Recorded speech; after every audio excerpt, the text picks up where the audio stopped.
Hello, peoples.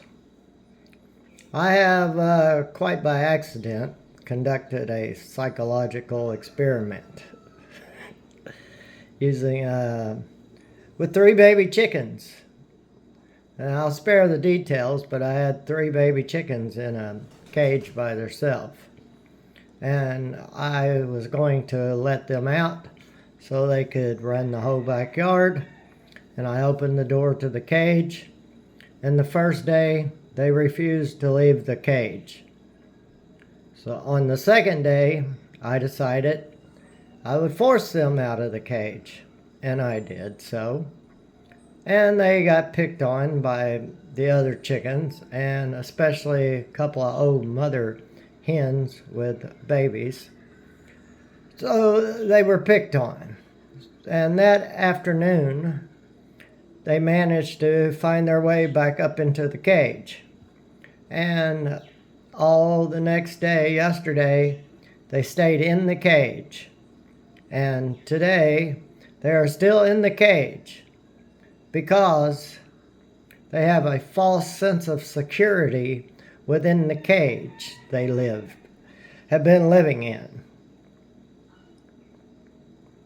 Think about that for a minute. They have a false sense of security because of the cage they have been living in. But now the door is open to the cage. And if they are attacked in the cage by a cat or by one of the larger chickens, they are doomed to be beaten because they have nowhere to run and nowhere to hide. This is comparable, extremely comparable, to the cage that humanity lives in because of its false sense of security. You have built these government cages that limit your freedom.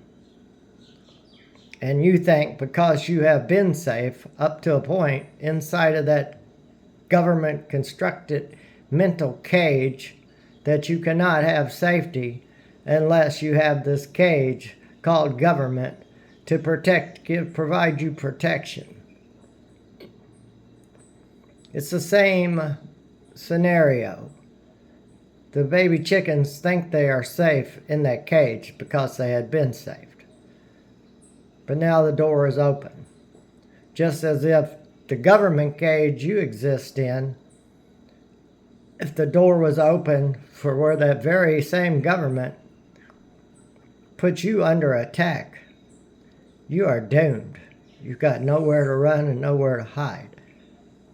And it's of your own construction. Have a wonderful day, folks.